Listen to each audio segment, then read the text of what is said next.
You know, if you take everything I've accomplished in my entire life and condense it down into one day, it looks decent.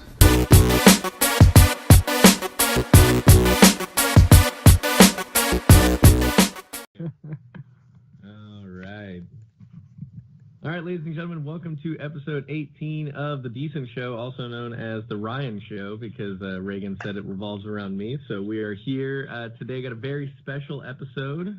We have our special guest, Kyle Gamble, making his third appearance, I believe. Yes, indeed. Sounds right. Glad to be back. I'm excited. Yeah. I got a Red Bull just for the moment.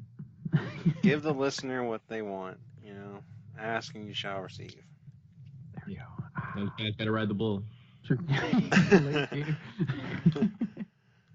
I'm 30. Right. Well, tomorrow I'll be 30. Reagan, what are we talking about today? What's the deal? Well, we're in that period of time where most movies coming out just don't look interesting, and so we're just sort of winging it. I had suggested we rank the Spider-Man movies since we've seen a couple of good ones recently, and I don't know, it's just a fun topic to do, especially because you're a big Spider-Man fan, and Gamble's actually seen most of the movies in that franchise, so why not, you know? Very true. Yeah. Gamble's informed. Yeah. Oh, yeah. It's just a big time in Spider-Man for general. In general, sorry. Because of the game, too. Like, goddamn, Yep. Spider-Man's everywhere. Doing good. It's a good time. Can't get enough. Yeah. And Reagan's got first-hand experience with that game. Got to play it. Sony got something right. So good for them. Finally. What about Venom, dude? Venom, it's a movie. Are we counting that today? Nah, Okay. because it'd be right there. Right at the bottom. I don't know where it would be, actually. But, dude, that brings me to what I wanted to say earlier. I was re-watching or re-listening to some of our episodes, and still gold, still just, the peak of internet performance. But there's one part where you're like, I'm doing the Venom review, and you're complaining more than I am for somehow, even though you haven't seen the movie. And you're like, yeah, this jackass at the bowling alley doesn't know a good movie from his own asshole. I'm just like, what the? That's such a violent thing to say to someone who you haven't even seen the movie yet. I mean, you're right, but it's just, you're so mad at him. You're like, yeah, you don't know what the fuck you're talking about. Of the internet. You can tell by the guy. You just look at his face. He's just like, I go to the movie theater and it's good. It's a good movie. I don't know. He just. I can tell by that guy. He's like, they spent a lot of money on it. I means I like it. He doesn't have an opinion. That kind of thing. Nice. If it's a movie, it's good. It's good. Yeah, it's like bragging. Like, hey, I have money to go to the movie. I got $10. I blew it. Burning a hole in his pocket. What y'all been up to recently? What y'all been watching, playing, anything? Yes, and I can't remember everything. Gamble, can you get started on that? Oh, yeah, I've been playing, the classic mix-up of random Japanese games. Of course.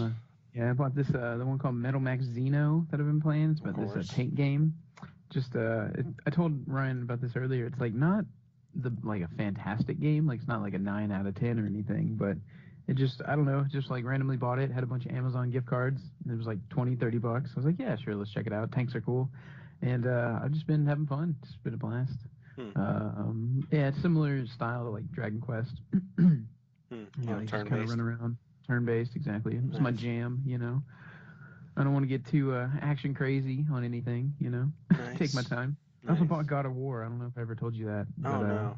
Dude, yeah, please I'll get play there. that. That game is freaking awesome. Or let money play it. Or just someone in that house play it. It's freaking awesome. Nah. No, I'm excited about that as well. I'll get there. Just been working. What am I doing tomorrow? I might play that tomorrow. Or today. Hell, I got nothing to do. There you go. Today. We had talked about playing Borderlands at some point. We had talked about doing Call of Duty co-op on that. And Call of Duty co-op on Borderlands. yeah. You know what I'm talking about. Yeah, double fisting it, sometimes double bagging it. But yeah, we had talked about doing that. And he's been playing a lot of that Japanese game. I've been playing a lot of this American basketball game, 2K, and I'm familiar with it. Surprise. Yeah, it's all right. It's got this Giannis Antetokounmpo or something on On the cover, it's a good game. I've been playing a lot of that, a lot of the challenges, doing that. And then I watched Daddy's Home 2 today. I thought I'd let you know that, Reagan. That was God. that was a movie. And What do you give it? I don't know. Oh, it's down there. It is definitely down there. I've been on like a real movie kick. I haven't been wanting to like watch any shows. Like I just haven't been in the mood to watch a show. So I've been trying to watch movies. So yeah, I watched Daddy's Home 2 like this morning, and it's just like really bad. Like it was making me laugh, but like it's just not even, because like it's not like the plot's unbelievable. Like obviously there's families that have step parents and things of that nature, but like nobody acts like that. Like it's not real. Like they're just the most ridiculous people. Like Mark Wahlberg and Will Ferrell's relationship like makes no sense. Like nobody behaves that way. Like it's just so unrealistic on such a simple plot, and just to be funny, obviously. And so, yeah, it's a pretty bad movie. Mel Gibson was a fool. It was like, again, like it made me laugh, but it was just a bad movie. So like John Cena had some good moments. Like Bill Burr, like a comedian, was like randomly in there. So I don't know. I would say it's low-key Garbo. Like I wouldn't say it's. Yeah, I mean, I would say it's almost Garbaggio, but like I expected it to be Garbaggio, and I actually laughed a couple of times. So like, it's whatever. But I mean, I've said this 100 times, and I'll probably say it 100 more times. Why make two of those movies instead of doing equal to the other guys? So that's. I'll leave it there. I've said it a lot, but it's still the truth. Very true. Nice, Very true. Nice. I caught the end of it, and I completely agree with what he said. I only saw the end of it. I didn't even see the beginning or the middle, and I saw the end, and I was like, this is not that good. Like, there's a few, like, that's kind of funny. But, if you get Will Ferrell in a movie and Mark Wahlberg, you expect a few of those. But, yeah, it was pretty bad. And there's a good point. We just watched The Other Guys recently, too, and so it just made it seem so much worse by comparison. Great movie. So much worse. Yeah, that was so good. It's so good. That was on my note of, like, recent things we've done as well as The Other Guys. We watched that last weekend, and that was spectacular, man. That was so great.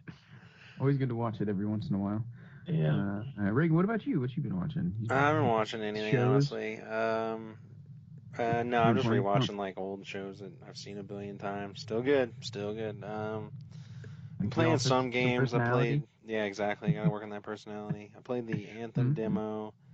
That was kind of fun, but it was kind of Was it just like Destiny? I only played it for 2 hours, and I was already kind of like, I'm kind of ready to play something else. So I'm not getting that game, but I'm glad I didn't have to waste money on it to find out. Let's see what else I've been playing. Hitman was free this month, so been like dabbling in that. I haven't really played it a ton, but I can already tell it's better than Absolution, which was the PS3 one, because it's like less. You actually like it? The new one? Yeah. Yeah, I do like it. Wait. You're playing the newest one, or you're playing the first of the new ones? The first of the, Hitman Season 1, the one that was free. And I think it's pretty fun. It's really hard, dude. It's like really tough. It's tougher than I played Blood Money on like the Xbox 360, and that game was like that to me is the best Hitman game, and it was really awesome, and it's like really open, and it was easier too, because it was like the AI was worse, but it was still like it was still good enough to where it made sense, but it was a little more leeway there. This one is like super realistic. Like they'll yell things like, yeah, he's over there, like, oh yeah, I just saw him, he's like some bald guy, like, yeah, he's dressed up like a security guard. So then you're like, your cover's blown for the rest of the game until you change, like disguise yourself basically. But yeah, I don't know. Damn. It's definitely better than the PS3 one, which was like really linear and not really I don't know, there wasn't a ton of options of what you could do in there, so it's better than that game for sure. But we've been playing that. There's this game called like Apex Legends, which is like a Titanfall battle royale. I just heard game. of this. Yeah, super popular. It's really confusing. Everyone basically has their own abilities, and like, so you choose a character and it actually matters. And haven't really figured that one out yet, but it is fun. It's different, and I don't know. It's a good time. I gotcha. So, question about the Anthem thing. Did you ever play Destiny much, or even the alpha or the beta? I beat Destiny 2, and then I played a lot of it because that game was actually pretty fun, but the end game is kind of pointless. I sold it. Another free game they just gave away on PlayStation Plus. Hashtag. Nice. Really worth it. But okay, so because my thing with Destiny is like I've probably mentioned it before, but I played that alpha for Destiny 1. I played the beta for Destiny 1. I was like super on board. I was so excited. I was like, this shit's so cool. Mm-hmm. And then it came out and I just didn't care. Never played it. Never picked up Destiny 2. Like, I don't know what it was. And I just lost interest. And it was kind of like what you're saying with Anthem. You played it for a couple hours and you're like, okay, I get it. Like, I'm good for now. Like, I can move on. So was it really similar to Destiny? Like, because it seems like people are definitely making those comparisons. I'd say it's more fun gameplay-wise, but it's also just, I don't know, like, I like the Far Cry games where you just walk around, you kill people, and you go to outposts and stuff. But the thing about this game is like you can't be stealthy. You have to go in guns blazing every single time, which automatically makes it kind of stale. There isn't a story, but there is a story, and it's kind of hard to follow in the sense that it's it's so like fantastical. But I don't really, it never really makes me care because it's. Also, I'm like, while the story's going on, there's like 3 jackasses I don't know who are like moonwalking, doing emotes like in the background, so I'm not paying attention to it. So I don't know, it's just not for me. And if like no one's gonna get it either, so like none of my friends or anyone I play video games with is gonna get it. So what's the point in getting it? You can't just play that game by yourself or those types of games by yourself. Oh, okay. Well, that kind of answers one of my questions. So, yeah, I probably won't get it either. You know me, single player, like, some co-op's okay, but... Call of Duty co-op. Yeah, where they force multiplayer, like, hey, you're in a world, and there has to be other people because, that's awesome. I'm like, no, not really. Yeah, I'm not a fan of that. I like to just, I like the Borderlands way of like, yeah, this is a single player game, and then a person can drop in and out. Like, that's what I want, Yeah, we could have like 3 people drop in and out. I want to play with a couple of people. I don't want to play with 300. Or like, let me play with people I want to play with. I want to play with, Yeah, exactly. Also, I sold Red Dead, so there's that. Oh, did you beat it? No, didn't play it. I haven't played it in like 2 months, or like maybe a month and a half actually. But yeah, I didn't play. I haven't played it since Thanksgiving break. I want to say. Thanksgiving or early Christmas break. Haven't played it since. Oh wow! Just didn't hook you. Yeah, it's just Did you ever play it online? No, that was the thing. Is I was so put off by the single player, I didn't even want to bother with it. Well, I figured you and like Nick and somebody would have tried it out or something. But that's the thing is like even even Nick and people like that, they've moved on to. Like they're playing Blackout or they're playing Apex or, they're messing around in like old Battlefield games or whatnot. Yeah. Like people I care about playing video games with have already moved on and are looking, I guess, towards the future. Gotcha. Yeah. Hey, that is one thing I brought up to Ryan the other day was we should definitely like it's something everyone's been doing, so kind of like sucks, but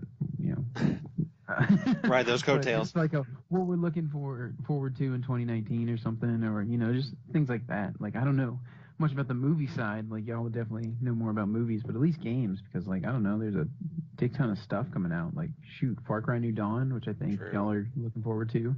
Yeah.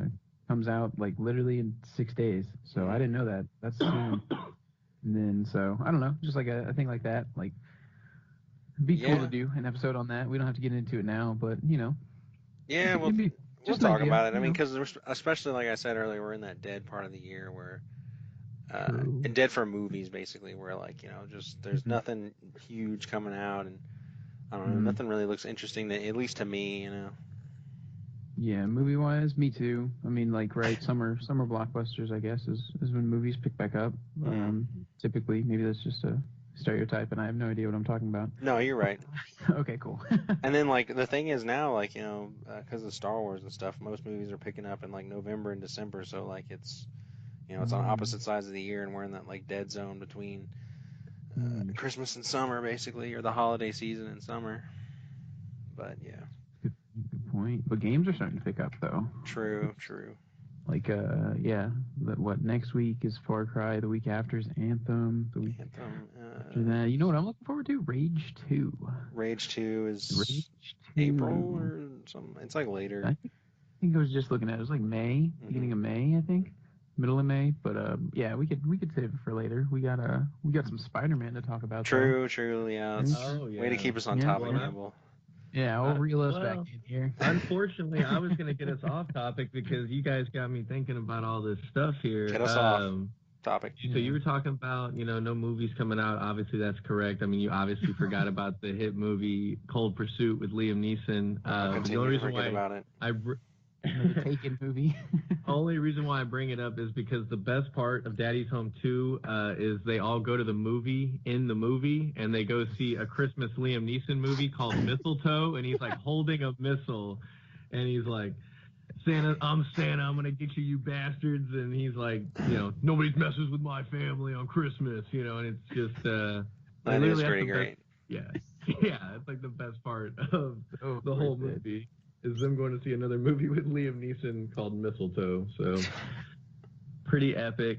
And then kind of random, but I tried watching The Informant with Matt Damon. I got through halfway through it. It sucked. And then I saw another movie called Lock, Stock, and Two Smoking Barrels, and it was like the previous movie to Snatch.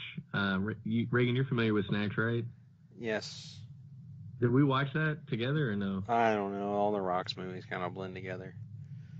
Oh, no, that's Snitch. This is Snatch. No, that I have no idea. Oh, okay. Anyway, Snatch is a great movie. Lock, Stock, Two Smoking Barrels is not that great. Jason Statham's in both of them. In the Snatch one, it's got like Brad Pitt and some other good actors, and it's just a better movie. Directed by the same guy. I think his name is Guy Ritchie or whatever. Mm-hmm. And yeah, not that great. Been watching a couple comedians, but definitely really glad we rewatched Homecoming today. I think that was like dumb clutch. It kind of changed things for me in terms of this like Spider-Man ranking. Kind of mixed it up, Oh, can't wait to hear it. Oh yeah. All right, so let's get into it. There are 7 movies we're going to be ranking, the main Spider-Man ones. Gamble can rank them however he wants to, but I'm assuming Gamble will have 6 because he hasn't seen Spider-Verse. That is true. So, yeah, too new for but me. if he wants to rank it anyway, there are no rules on this show. So there you go. Number 0, Spider-Man Into the Spider-Verse. Exactly. You can give 0 to Venom if you want. It doesn't matter. Ooh, true. -1. So I'll start things off. Last place or 7th place. I gave the worst of the Spider-Man movies. I'm going to give to Spider-Man, the original. Whoa.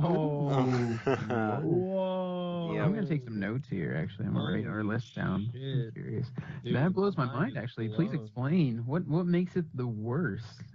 Just the fact that Tobey Maguire is 30 years old in that movie. From the brothers? And yeah, the brothers. Yep. But I mean, he's older in the other movies. Exactly, but this is the only movie where he's actually in high school. So it looks really weird that he's 30 years old and all these people are in their late 20s or early 30s and they're pretending to be in high school. It's also the oldest movie, so the CGI and things like that haven't really aged well. For the most part, there's some decent effects in it, like whenever Goblin throws the bomb and it turns them all into skeletons. That's pretty decent. Yeah, I don't know. It's got iconic moments like the upside down like rain kiss or whatever, and he's the Goblin kills himself with the glider and all that. And by the way, we're gonna spoil all these movies. What? Spoilers. Something 02 classic. Yeah, it's been 18 years. Like, watch the dang movie. But yeah, like to me, it's just the worst because the special effects have aged in a bad way. The villain is okay. He's okay. I don't know. It's kind of weird how he looks like. This is blasphemy. The villain's okay. I mean, he's not great. He's not terrible. The villain's okay, but there are better villains in Spider-Man movies. And I honestly, name 5. No, we'll get there. All right. We'll get there. Right? I think that's another thing we're getting into. I can name 5 in just one movie, but you have to hold me back. Hold me back. Yeah, I don't know. What's your 7th place?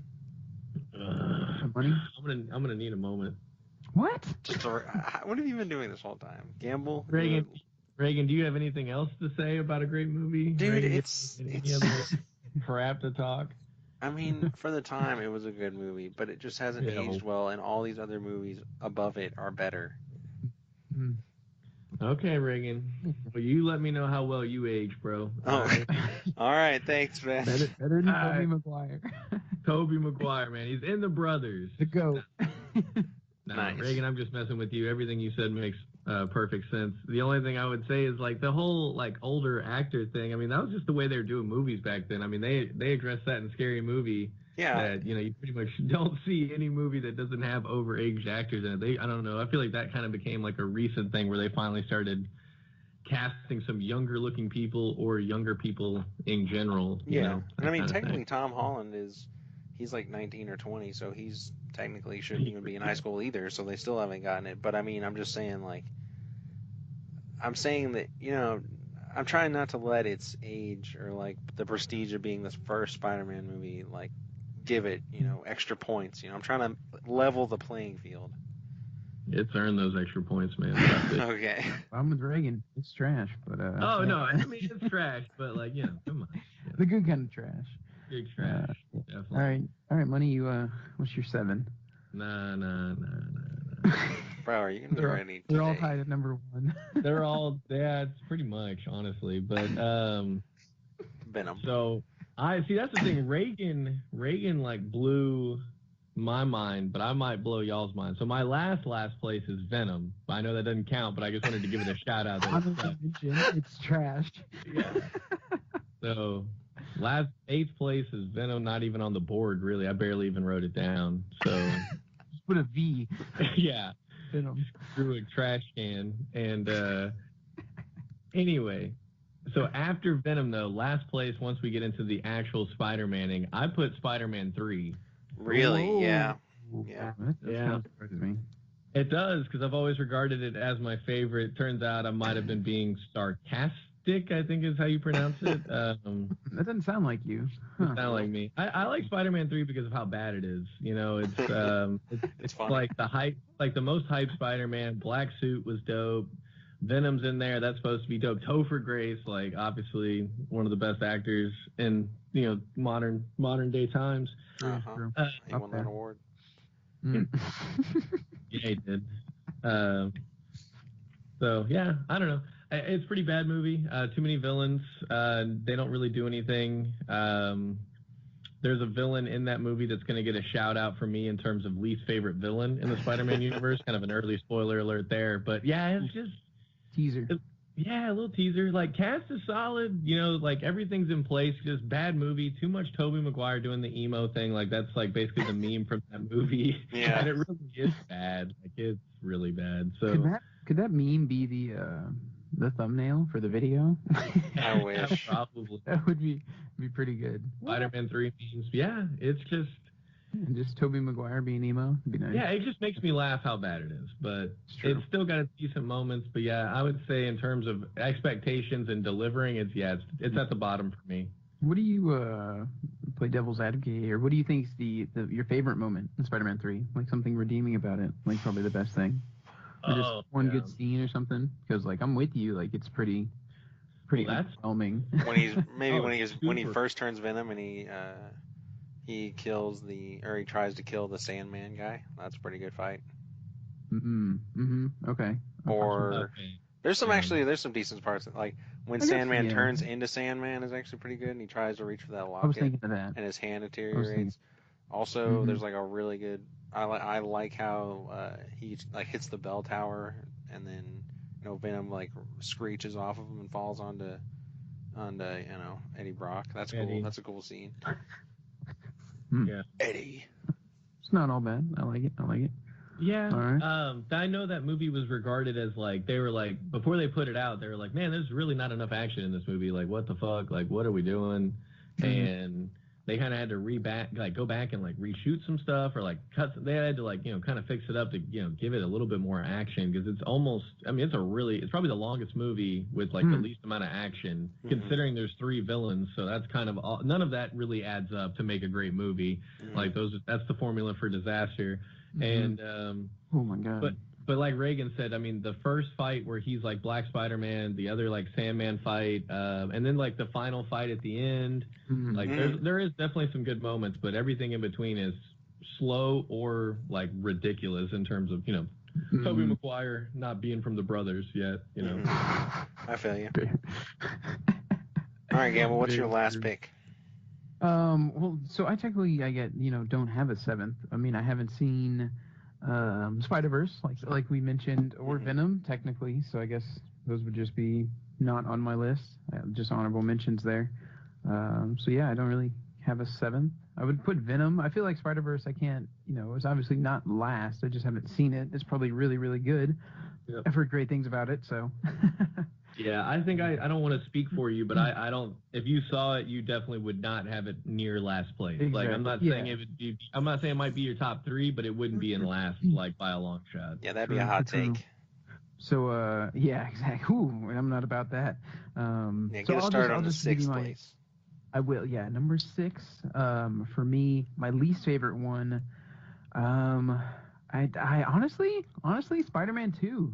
I think Spider-Man 2. Oh, wow. I do not care. See, it's a thing we're gonna get into later, but I just don't care. I think it's about, and you're gonna find me crazy. I don't care for the villains in it. You know what I mean? Like, isn't 2 the one with Doc Ock? Yeah. Yeah. See, it never struck a chord with me. I just didn't Holy care, cow. and I don't like Tobey Maguire overall. So True. like, spoilers for the next few picks there. That is a thing that really bothers me with Hot take. the first 3 like Tobey Maguire Spider-Mans is like, I don't know, You dude. don't I just appreciate him?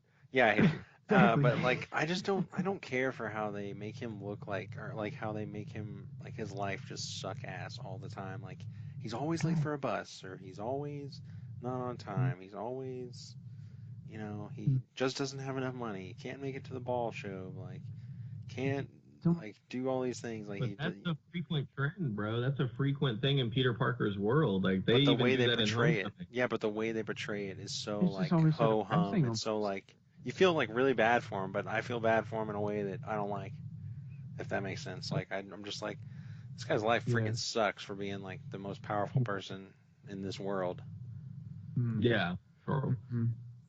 Very true, very true. I guess I'll have more to say about that when we get into I guess the villains, because I think a good, because Spider-Man, he's always pretty much done the same thing in all the movies, right? There's no necessarily crazy powers. He's always slinging around New York, whatnot. There's always a girl, right? For So I the guess most the part. villains kind of make or break certain movies. Of course, recency bias and all that too. Like Homecoming's pretty damn good. But also because like that's CG and stuff, what Reagan was talking about too. Like the old ones just don't stand up as well, for sure. Gosh, I forget it's been that long since they came out. But yeah, Spider-Man 3, I just looked at it, and by the way, it's 2 hours 36 minutes. Jeez. I was the snooze fest. I thought came saying out in 2.5 '07. was going to be too long. Yeah, I knew that. I thought saying 2.5 was going to be too long, but it's a little over. Well, it's basically 2.5. But yeah, that's crazy. 2:30, yeah. So that was my quote unquote last place there, Spider-Man 2, for a few reasons. Yeah. Jeez, that's longer than Batman v Who's Superman. next? That blows my mind actually. All right, so 6th place for Yeah, me. I'm blows gonna go my with the mind. first Andrew Garfield Amazing Spider-Man, as in 6th Whoa. place.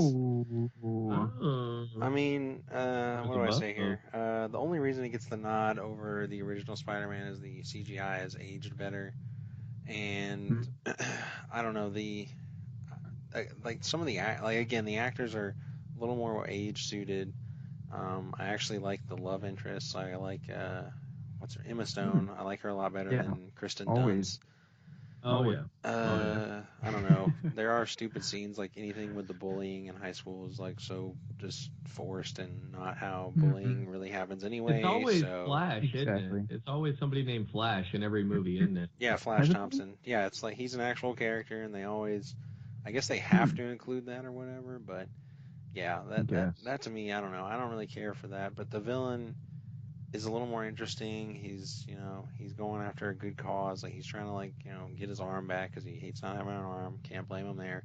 Anyway, he the lizard fights are pretty cool, especially like down in the sewer, like pretty tense. The suit is a little. I don't like the suit as much as the one in the Tobey Maguire Spider-Mans. It just looks a little too dark, and it looks like honestly, the movie came out in the same time as The Dark Knight Rises. And I know that like they were made separate and everything like that, but it is a little too Batman Begins-ish, you know, like he takes sunglasses and makes like the eyes for Spider-Man, and he wears like shoes. He uses like shoes at the bottom of it, and he kind of is like, you know, he's sort of some of the action is like real quick paced, as if, you know, he were just taking dudes out. But it's got some decent parts. Again, like the ending scene, like where Gwen's dad dies. That's a ballsy move. I enjoy that. Hilarious. It is absolutely hilarious. It is like right up there with ship entering orbit from Venom. Just absolutely hilarious. Yeah, I don't know. That's all my thoughts. I mean, honestly, that's sort of what that movie comes down to. Is it's a little bit better than the original Spider-Man, more because of just the time than anything. But honestly, it's just such a nothing movie. Yeah, it's so average. It's such a I don't know. There's not a whole lot you can say about it because it's very cookie cutter and not a whole lot stands out, either good or bad. There's a really cool cameo of Stan Lee where he's like in the record place or whatever, and they're like fighting in the background behind him. Want to give that a quick shout out. Yeah. What about you, Mike? Sixth place. Stan Lee shout out. Oh God. So yeah, the Amazing Spider-Man 1, kind of like you said, I do like Stan Lee's cameo appearance. I kind of like the more, I guess, descriptive family history. I kind of like the backstory a little bit better. I did think it was. The only thing is like they just didn't do the freshest of a reboot in terms of, like, you know, they still do the Uncle Ben story. Yeah, they still kill Uncle Ben.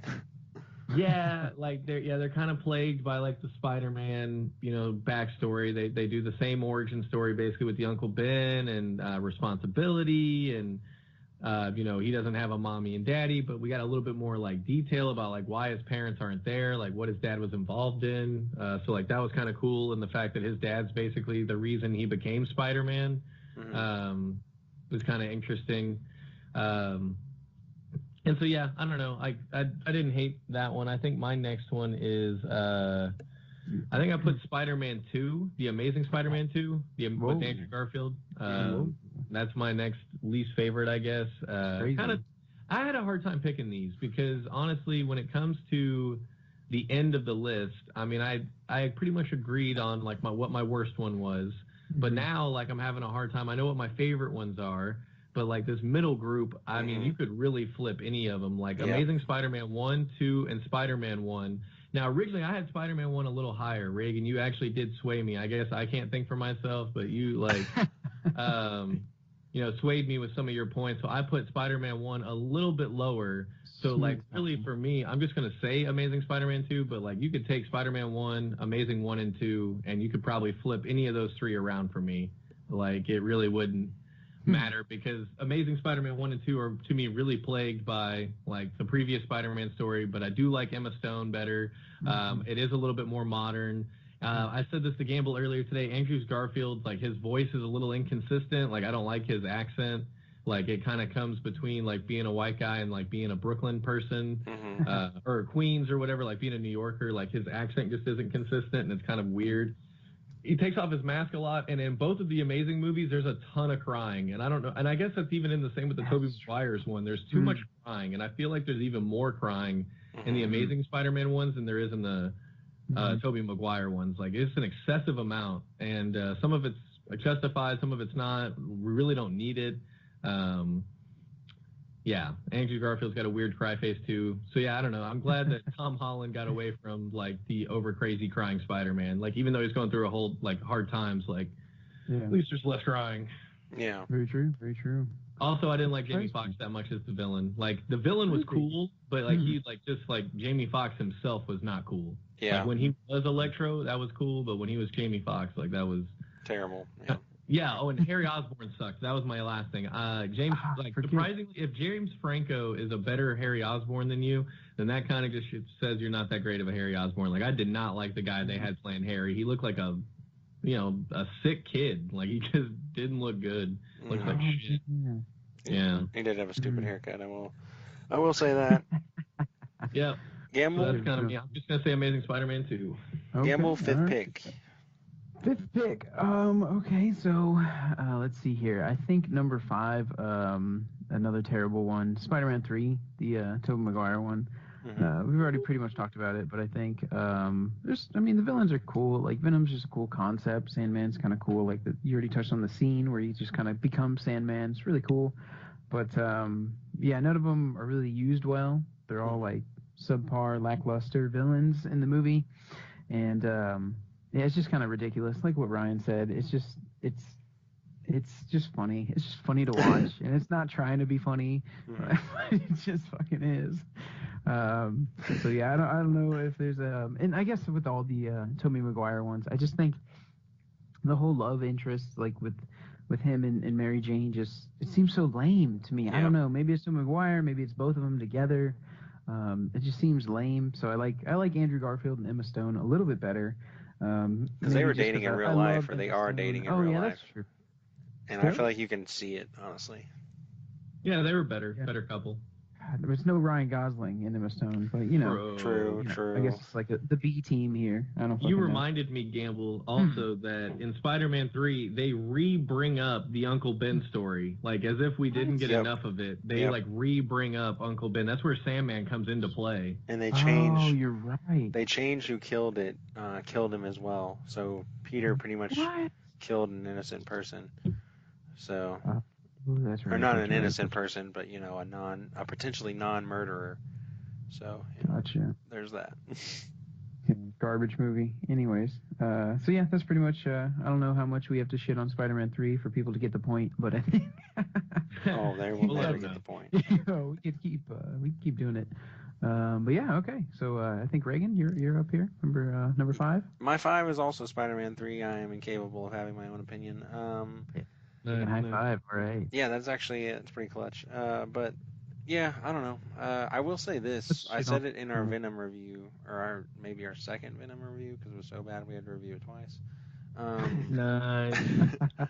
Basically, they have a better origin of villain or Venom in that movie than they do in the actual Venom movie, to me. Because they do. It's less explained. It's less explained, but it's also way less stupid and makes him more unique, which is always a good quality. Because how do you have a villain that can potentially be the exact same as like millions of others? Like not even just like thousands or hundreds, but like millions. They say like millions of them are out there in Venom, and I'm like, that's so freaking stupid. Oh my god, like that's dumb. Like why would you make Venom like that? They did like squander the opportunity though, because in the second movie, in Spider-Man 2, Mary Jane's like getting married to J. Jonah Jameson's like son, who's like an astronaut, and basically like he's supposed to come back from space with like the Venom thing on him, and it gets like attached to Peter basically, like that way, which would have been cooler. But I still just like how the asteroid just hits the ground and it just happens to I mean, it is kind of stupid that of all the places it finds Spider-Man, but no matter what, that's going to be the case. So I do like that. The black suit looks cool. There are some decent action scenes in there, but also just all of the reasoning and dialogue is like pretty dumb. Like Harry Osborn's motivations are really dumb. They don't really make any sense. It doesn't make sense that the butler wouldn't just tell him like, "Yo, your father killed himself. Quit being a fool." Like just stuff like that. Some Batman style butlers where the butler's really smart. Yeah, and tells the superhero everything he needs to know. Like, yo, don't kill your best friend because, newsflash, your father killed himself and he was a psychopath and he yelled at me and talked to a mirror. Like, just say something like that. And yeah, so stuff like that like really holds it back. But the action stuff still holds up, and I feel like the actual look of Venom in the movie is actually pretty cool looking. And it actually holds up as well, but also Topher Grace and Tom Hardy don't really do a good job of being Eddie Brock for different reasons. Like, Eddie Brock is like really nerdy or whatever, and like Topher Grace nails that because he looks like that, but then he's just not an intimidating Venom. So like there's that problem. And then Tom Hardy is almost too tatted up and cool guy on a motorcycle to be a reporter. Like, it just doesn't add up. But yeah, I'm gonna go with that as number 5. Money, what do you got? Okay, gotcha. Well, I don't know. I've been kind of thinking about it. I guess I'm gonna just do the next Amazing Spider-Man, the Lizard one, because I already said Amazing Spider-Man 2. So yeah, Amazing Spider-Man 1. Wow. 2. Well, I mean, you know, like I said, I mean, it's You don't the like Amazing. Andrew Garfield? Yeah, well, it's the Amazings and it's Spider-Man 1. Like I said, they're all kind of interchangeable. So yeah, not a huge Andrew Garfield fan. Like I said, I didn't really care for his voice, but I liked the origin of the villain in this one a little bit better than the last one. I kind of liked the premise of the movie a little bit more. And I think there was less crying in this one. But the more I think about it, it was a little weird how, like, her dad dies. Gwen Stacy's dad, dies, and he makes, Peter promise to not, date Gwen. And she knows this by the end of the movie, and of course they're crying about it. And then they just show up to class, and, teacher asks Peter something, and he goes, teacher's like, "Hey, Peter, you're late." And he goes, I'm sorry, I promise it won't happen again. And she's like, "Don't make promises you can't keep." And he, like, looks at Gwen and goes, "Those are the best kind." And then they, like, laugh, and it's like, "Yeah, I'm going to break your dad's promise and bang you." Like, I don't, you know what I mean? Like, it makes it like makes no sense. Like, and they never resolve it either, because in the Amazing Spider-Man 2, like, he sees, like, the ghost of him, basically, and, like, he's like, "Yo, what are you doing?"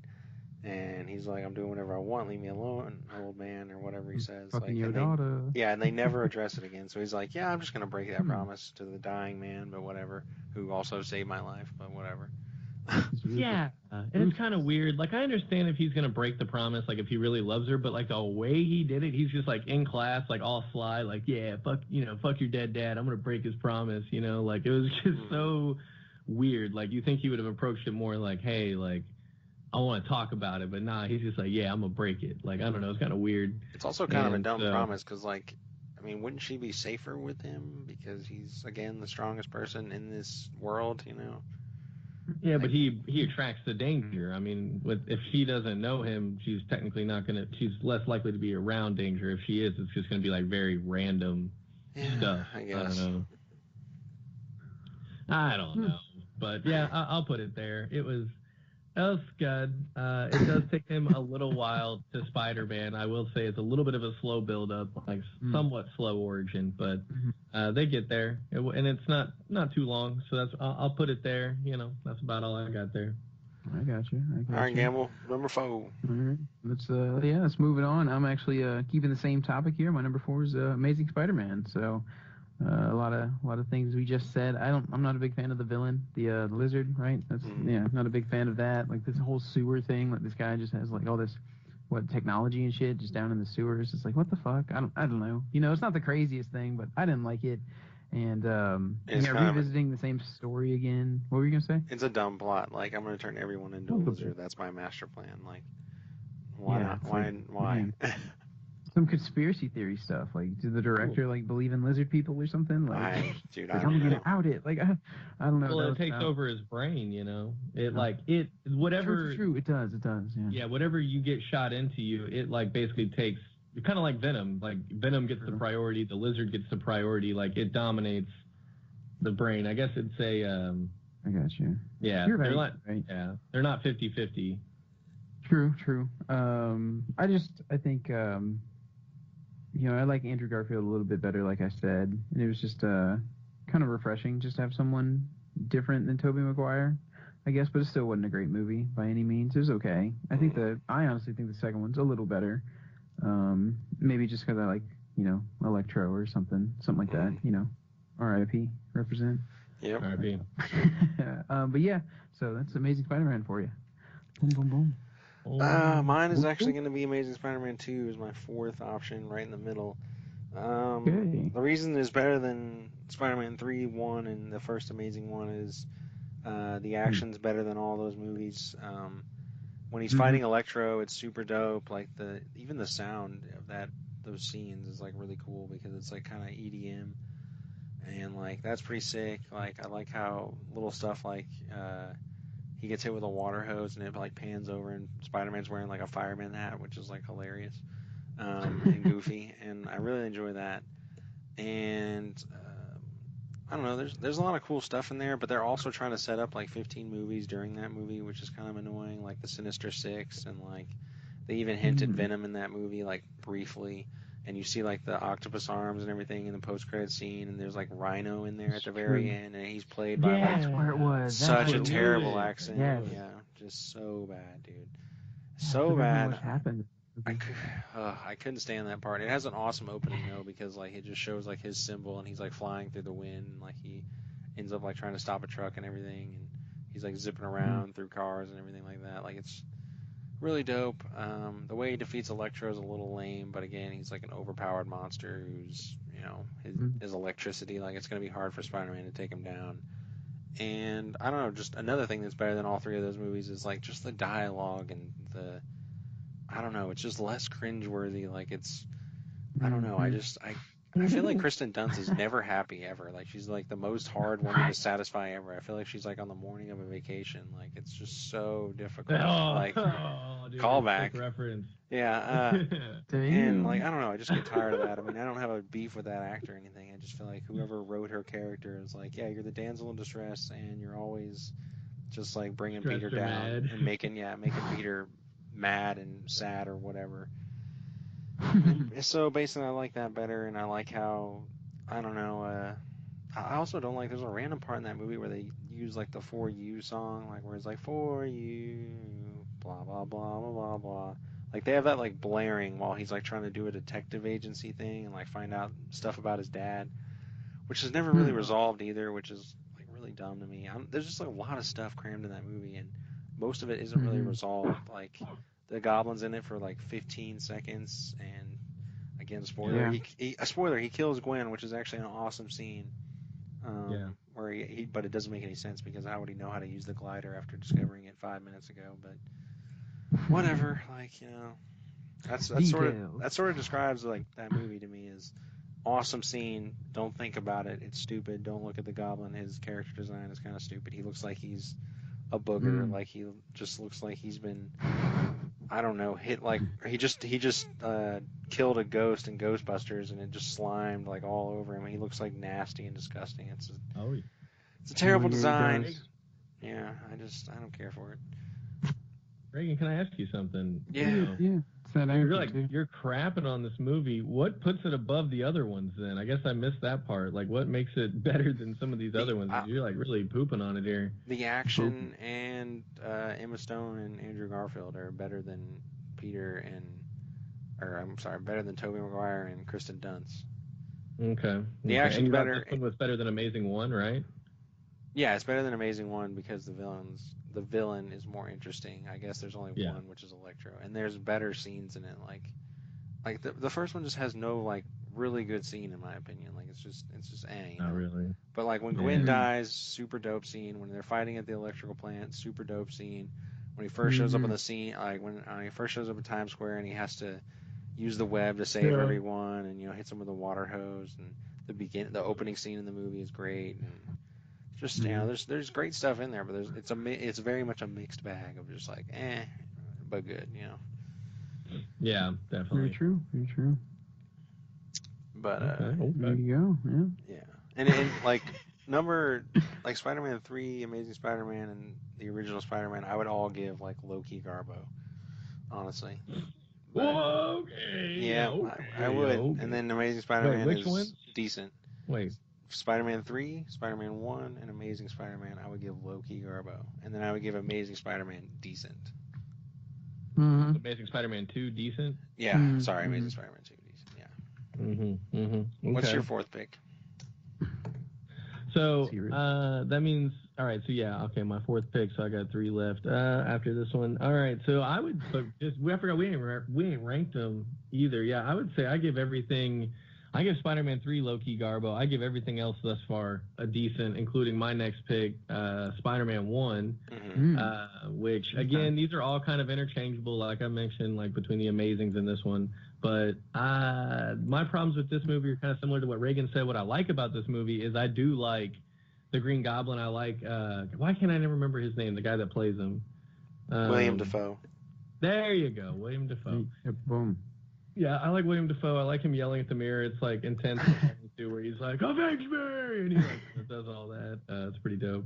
And he's a dick to Harry and like loves Peter. Like I really like that. Like the the shitty father thing is pretty cool. And then I do like he's the first villain. Like I don't know, he's like even though his suit is kind of stupid, like him being the Green Goblin was pretty dope. And then like the way he dies is great. And I think his suit is pretty sick. I think the mask is kind of dumb. Yeah. But it's a pretty wild movie. Like Mary J. Blige is like performing like in the streets in that movie. Like it's kind of funny. And yeah, I don't know. It's just I like it. I don't know. It's my first Spider-Man movie, so it's got a special place in my heart, you know. And like I said, I like the villain, but yeah, the movie is definitely aged not great. So that's kind of its flaws. I don't really want to hit too much on the flaws because you covered most of those, Reagan, and kind of changed my opinion. Because fun fact, I had Spider-Man 1 as my number 3. Whoa. So it basically got moved down to 4 through 6, basically, because I had a hard time ranking those. Whole nother tier. Holy yeah, whole nother tier there. All right, Gamble, what's number 3? So I would say my 2 and 3 are actually really, really close to each other. Probably could. I wrote them down, and I could probably switch them back and forth. But originally, my original thought was Amazing Spider-Man 2 for number 3 there. I think Electro was a cool villain, and I think I went into it, like I said, I like the Amazing Spider-Man, the first one, a lot better than most of the Tobey Maguire stuff. And so when I found out they were like making another one, I was pretty excited.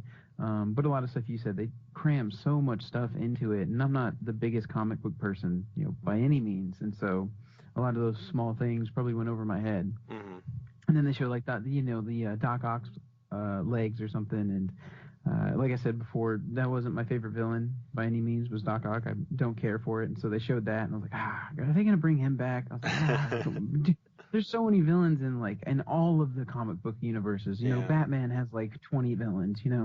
Everyone has a ton. So, I don't know, Amazing Spider-Man 2, but like you said, the action. It's one of the newer ones, so obviously all the effects and stuff make it look way better.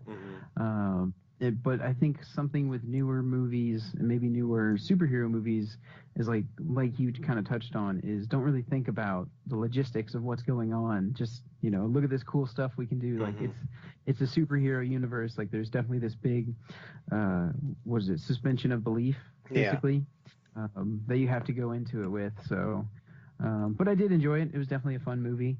How long was that one? I feel like it was a fucking long one. It was long. I don't think so. I think they just crammed a bunch of crap into it, and it made it feel that way. All right, I'm gonna look it up. To runtime. But yeah, Amazing Spider-Man 2. 222. Like it. 222. Damn it! I just hit enter. You beat me to it. Loser. The Amazing Spider-Man was 233. So. Wow. Second longest was the first one. Yeah. Holy cow. No, it was the second one. Wait. What? Amazing Spider-Man. The first one is 2 hours and 33 minutes. I just watched it the other day. It was like 2:14. Oh, this says 2:33 on Google's. The first Andrew Garfield Lizard one? 2012? Yeah, that's wild. It's 2:33. Okay, maybe it is. Maybe I just zoned out. I was playing 2K while I was watching it, so it's like, time does kind of fly even through a bad movie, Yeah. Or not the best of movies. Very true. All right, so my number 3 is Spider-Man 2. Ooh, okay. It's the best of the Tobey Maguire's ones. Yeah, I don't know. Doc Ock isn't the best villain, but the arm things are so freaking cool. Like I don't know, the way they take out those doctors in that hospital is like ridiculous. It doesn't really even seem like it belongs in the movie. It's kind of scary. But like they just freaking murder all those doctors brutally, and like I don't know. And he also seems like someone who could take Spider-Man, which is important, I guess. But at the same time, he's just a guy in the middle of it, so I don't understand like why no one could just shoot him with a gun. Certainly the arms couldn't block every single bullet, but at the same time, I think it's weighed down by the least of like. Again, the relationship between like Peter and Mary Jane, like there's the least amount of that crap in that movie where it deals with all those those problems and everything like that. So And I So many also problems. I like how he like struggles with having his like superpowers too. Like he starts to not have it and he enjoys life way more, but then he like has it again at the very end of the movie. And it's like hard to they never really explain it, which is a little minor gripe to me, like why that happens. But I'm guessing it's just because like he didn't want to do it anymore, so like his body wasn't like it wasn't it stopped like letting him have superpowers basically, and then he wanted to do it again, so he started going back the other way, obviously. But I don't. That's just what I gather from it. I think I've read something on that too, but I wish they'd explain it a little bit more. They kind of hint at it. I think he asked the doctor who he's the lizard man, like but he doesn't he never becomes the lizard man. I think he like asked him, and he's like, yeah, well maybe he just doesn't want to be Spider-Man anymore. Like who could blame him? And he's like, that's a good point. Like I think they kind of hint at it. So there's that, and I honestly like how they have good action scenes. The train scene is freaking awesome when he stops the train. Great he's scene. battling him. Yeah. And there's a scene where there's like a bridge overway, and he has to he's moving fast, and he has to like squeeze in between the thing in the rails, and it's like super awesome. And people are flying out, and he has to shoot webs to save them from like hitting the ground. Really, really awesome scene there. So that to me like puts it above all the other movies. Yeah. What about you, Money? What's number 3? I'm guessing it's the same. Or sort of not really. Man, I had. Oh, okay. So real quick before I forget, Gamble, on my IMDb it says Spider-Man 2 or Amazing Spider-Man 1 is 216, and that the second one's 222. Google's lying, man. But maybe it's with right. the credit. Yeah. Or okay. But yeah, Amazing Spider-Man 1 is shorter. I was about to say that's insane. We're splitting hairs. Yeah. So yeah, Spider-Man 1 has got dropped. So for number 3 for me is actually Spider-Verse. Wow. Which the reason why is just because I mean it's a fantastic movie. I mean I'm a Spider-Man fan, so I mean I would say like 4 through 6 for example, I would give decent to mad decent just because I like Spider-Man so much, and then like Spider-Verse mad decent to fuego. So like great movie. It just kind of loses me at like some of the animation, and then like the PG rating kind of hurt it for me. But like still like fantastic movie. Like I want to watch it again. This top 3, like they're all, they're my favorite Spider-Man movies, and like depending on the mood I'm in, like I could watch any given one really at any time. Like I'm even still thinking about watching Amazing Spider-Man 2 at some point, like again, just because I hadn't done so. But like Homecoming was great, obviously, and Spider-Man 2, I'm going to get into that in a little bit, but like, yeah, I would put Spider-Verse in there. Not knocking it. It's just, because it's not a little bit more like PG-13 or better, the animation is fantastic, but at the same time, I'm not crazy about it being animated. I do like, live action Spider-Man. So, and if it is going to be animated, like, that's the thing. When it is animated, like, they do more with it, but they could do, like, even more with it. Like, if you could combine the adultness of the live action with, like, the capabilities of doing more crazy things, more unrealistic things with the animated Spider-Man, like, put those together, to me, you'd have, like, the perfect movie. So that's the only reason why it's third. Again, not knocking it, though. Fantastic movie. Nice. Gotcha. Gamble, number 2? Runner up? My number 2, runner up here, again, could be probably interchangeable with Amazing Spider-Man 2, which was my number 3, was Spider-Man 1, the OG. Wow. Yeah. Showing some love for Tobey Maguire, showing some love for sure. Finally somebody. I know, right? Yeah. It's knocked into me over here, but I think it's the oldest, but I think that almost, because that's like when nostalgia almost comes into play. Like, it's so cool seeing, and I did like the Green Goblin as a villain. I definitely like that. I forget his name, the character name. What's his name? Norman Osborn. Norman Osborn. Yeah. I like him as the villain in that. I think it's done pretty well. And yeah, just it was the OG. I think there's a lot to be said about it. I haven't seen it in a while as well, so I bet if I went back and watched it, maybe it'd be a little different. But as of right now, yeah, it's definitely my number 2. Give it a lot of credit for kind of kicking all this off, because if that movie sucked, like imagine if they completely bombed that movie. Where would, it'd be like in the Superman world of movies, like where there's maybe a good one or two. Yeah. Right. But I think with the Spider-Man movies, like I've seen 6 of them. There's 7, and he's in some of the Avengers, and Venom. He even got his own like spin-off movie. So it's definitely an abundance. So I'd say half of those are pretty good to decent movies.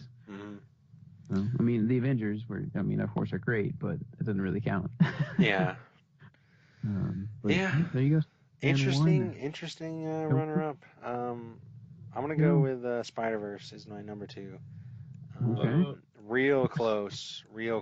Super high on this movie. I don't know. I kind of marinated on it, and I sort of learned that I liked it more, but I also realized like what the actual problems were with the movie. And the plot is actually like amazing, which is insane because the plot is more complicated than any of these other movies, and especially like my number 1 pick has like a very simple plot, but this one has the most complicated one. It's able to pull it off somehow. It's got great actors in it, great actors in weird roles. Like we talked about Nicolas Cage and even Chris Pine. You would never pick him for being in that movie. And the villain is he's all right, but he's not the best in the world. But again, it's not necessarily about him, and I like the story of it. I like the stakes. I like how the stakes sort of stayed. We talked about in our review how things go down, and it's a PG movie, and you assume that everything's going to work out, and somehow not really going to make sense, but you expect everything to tie up with a nice little bow, and it really doesn't. And I don't know. I like stuff like that. I liked how things didn't get resolved just because it's a kids movie, and I liked how there are actually dark elements to this movie, especially one of the older characters. That's like really interesting, like backstory that I wouldn't see coming, especially from what we know about Spider-Man. But like the main thing that keeps it from number 1 is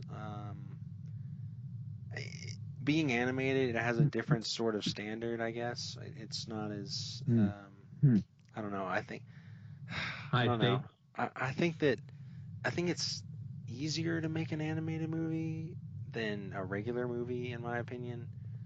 Less risk. Yeah, less risk, and you can get exactly what you want. Like you can make Peter look the exact way you want at the exact right time. And they kind of fumbled some of the action. The action really isn't in this movie that much.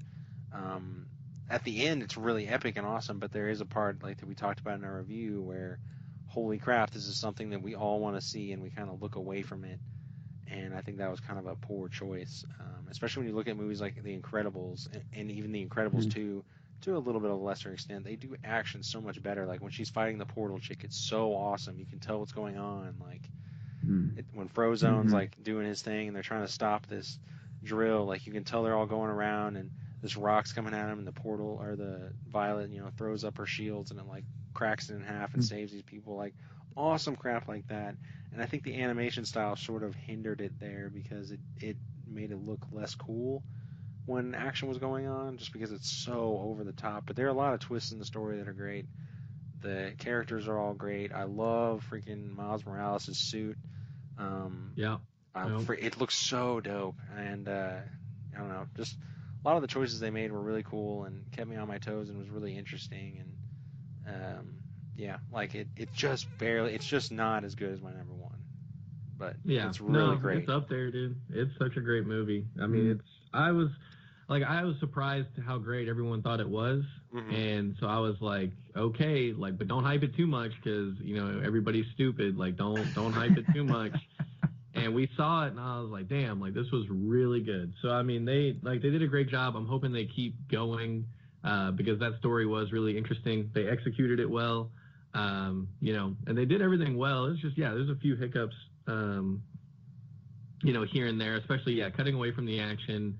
The bad guy was but I mean, hopefully they keep doing it, and hopefully like John Mulaney and Nicolas Cage like get bigger roles or like maybe have their own story. I don't know how they're going to keep connecting universes, but I'm sure they can find a way. Mm-hmm.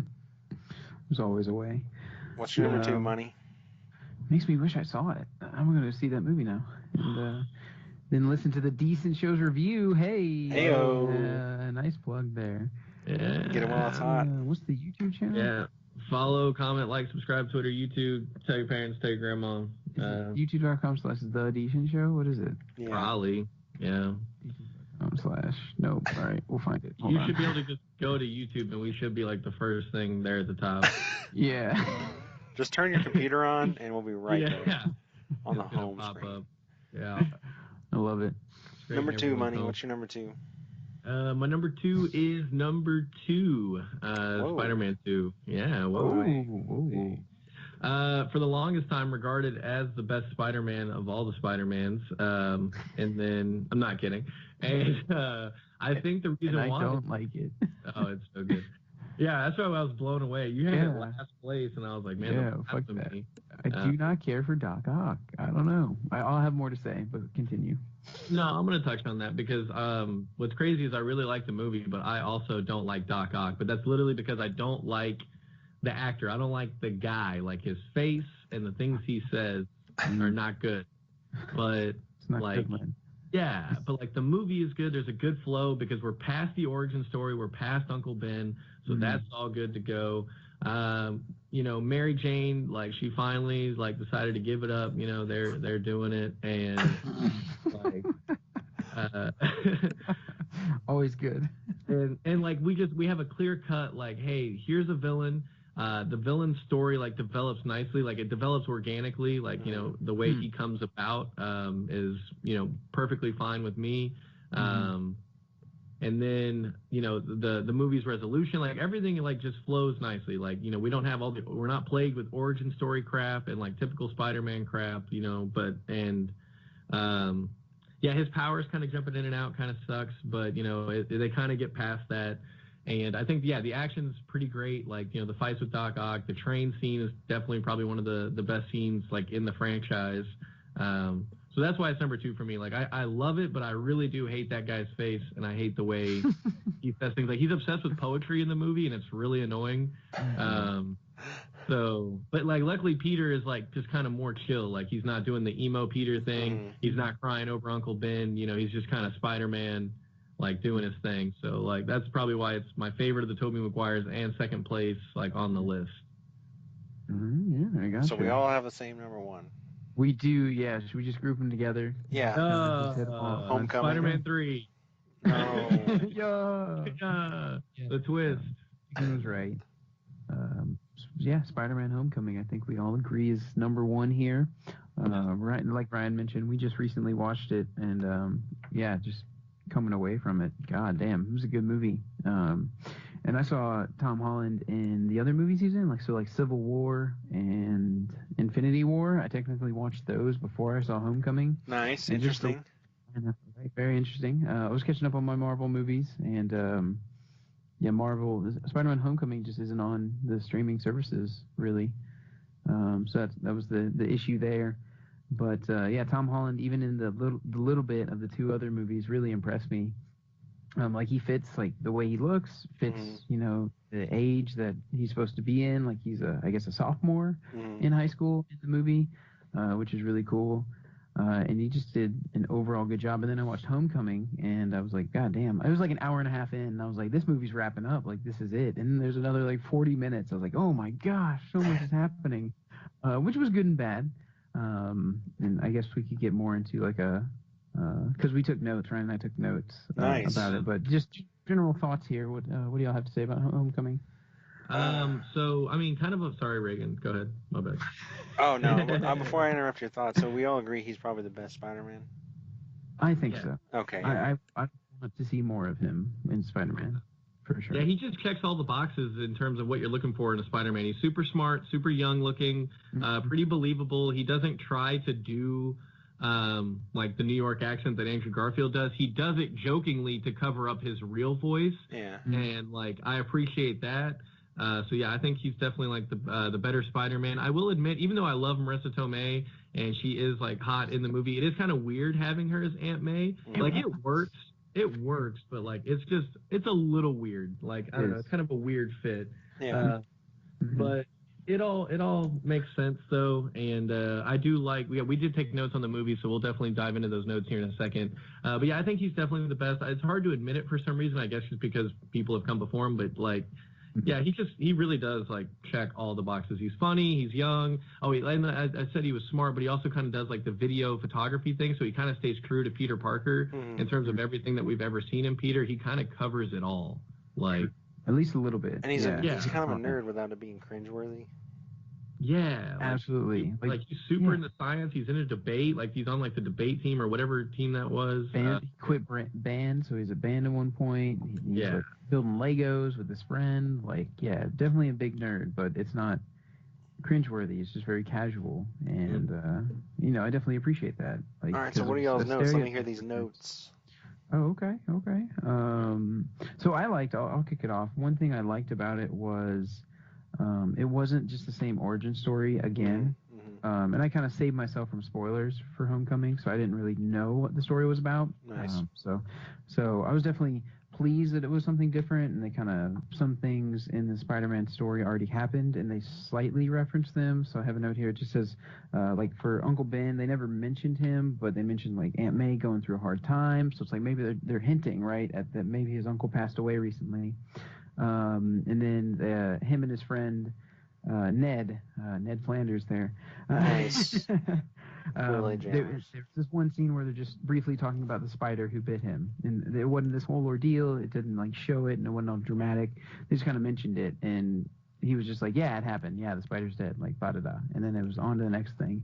And I appreciated that because it was like a callback to the original Spider-Man.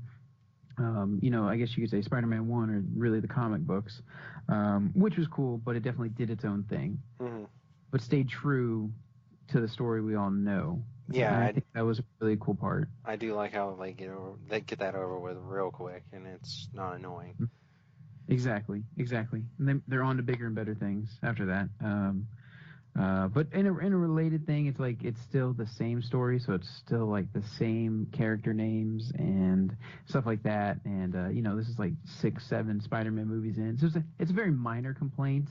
Like I liked like the crush that he was into was Liz until the end of the movie, right? And then I was like, oh hey, and I love that. Like in the last like 5-10 minutes of the movie, there are all these like little small, like little shout outs or things to look forward to in maybe the next movie or movies coming up in the Marvel universe.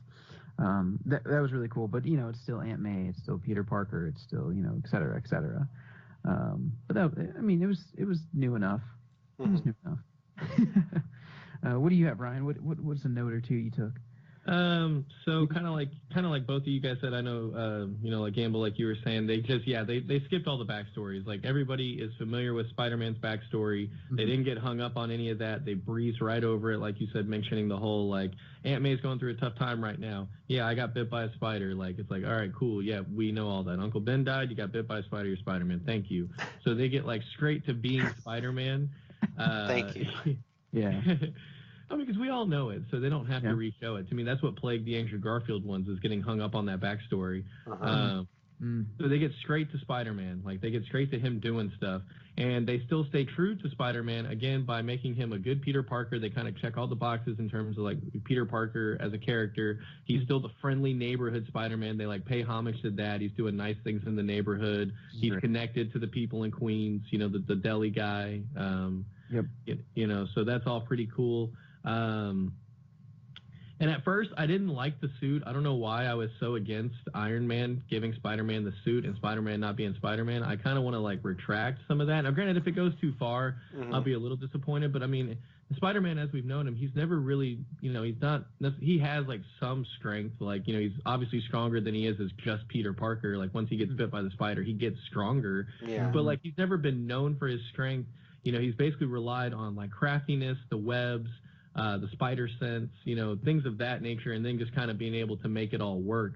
So to me, having the suit is like super cool. Like I love the suit because it kind of helps him out and gives him that advantage that he's going to need to stay on the same playing field as the Avengers because he kind of needs that, but he doesn't really bring anything to the table besides like being a spider. So like he needs stuff that makes him more effective, like in fighting. So I do love the suit.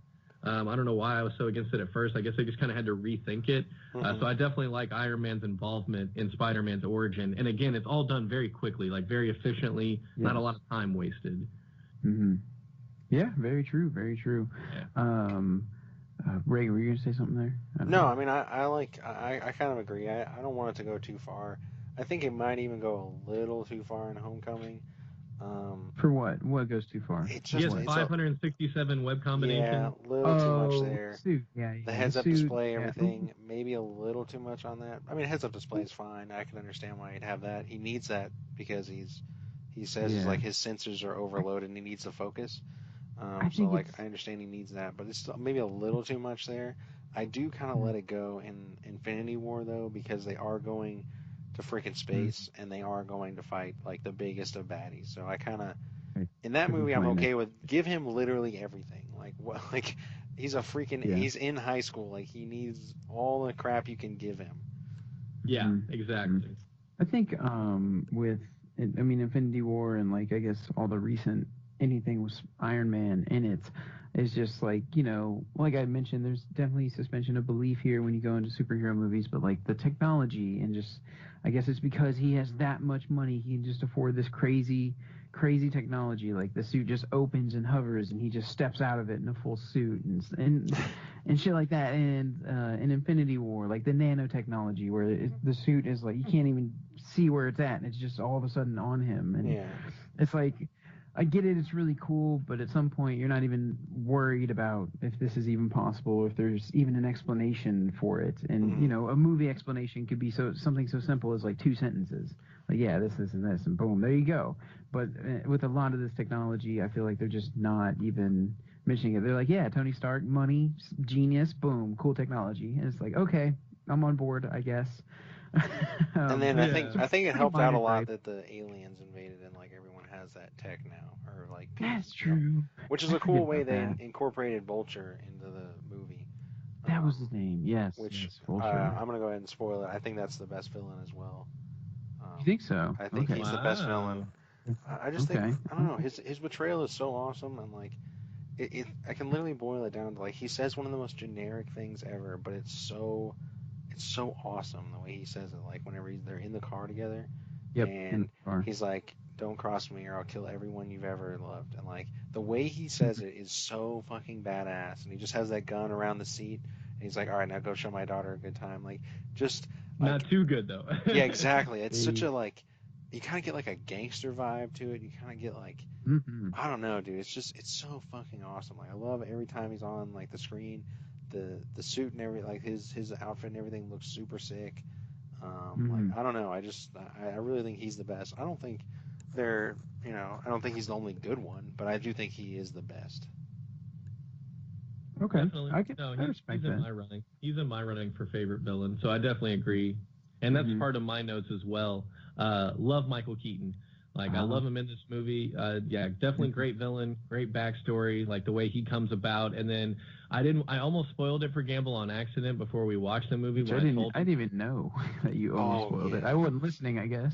No, I didn't say anything that would have spoiled it, but like I had to catch myself before I said it, because I was just like, yeah, Michael Keaton's in the movie. He's the bad guy. And when I said that, I was like, oh shit. Like, I hope I didn't because I couldn't remember if Michael Keaton is revealed as her father like early on in the movie for any reason. I forgot that was a huge twist. And then as soon as I was like, oh yeah, it's kind of at the end, so I didn't spoil it. Okay. So I was like, oh, thank God, because when that reveal happens, to me that is one of the best reveals in the movie. Yeah. Holy shit.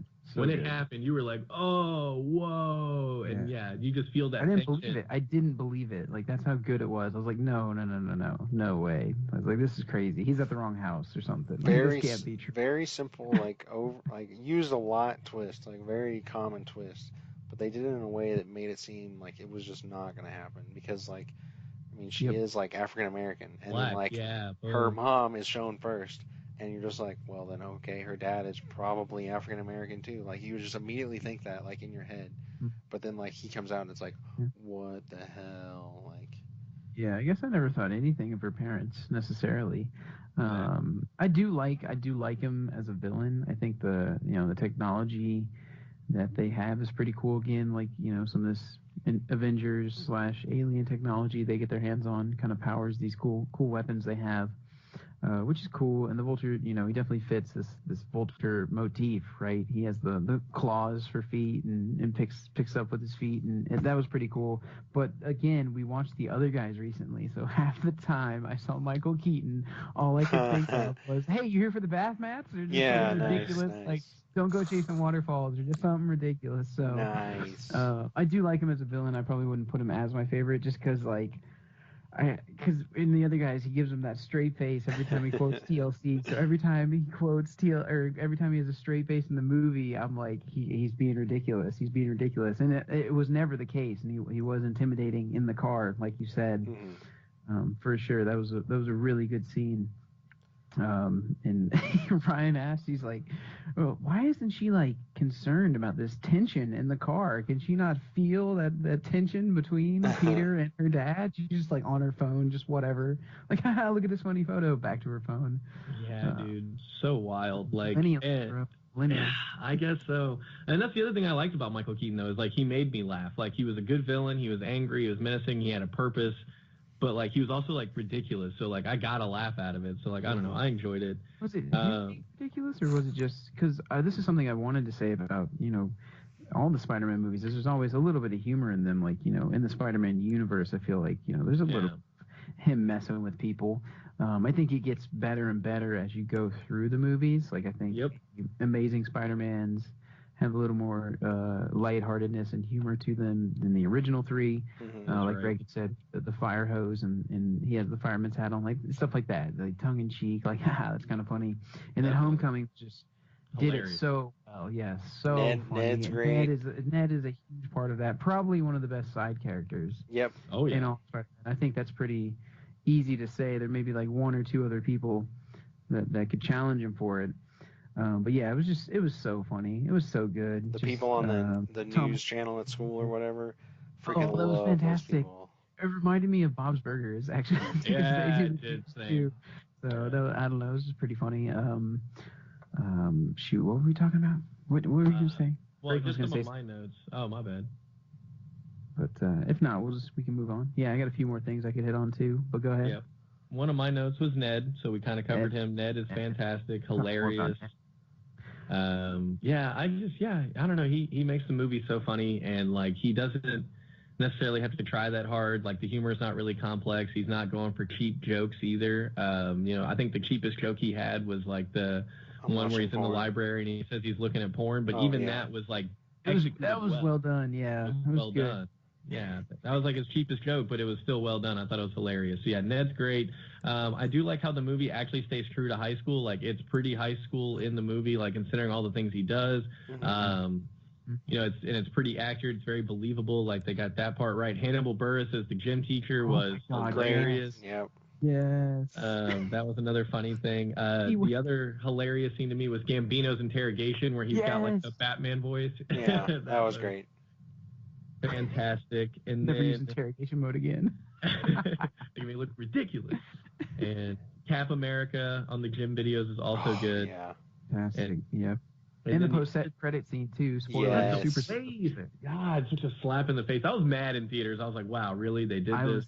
Yeah.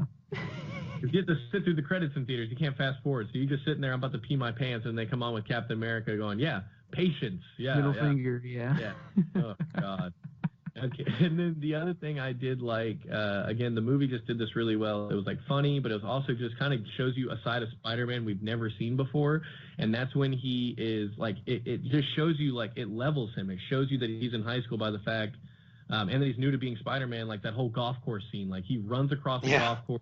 He's like busting up backyards.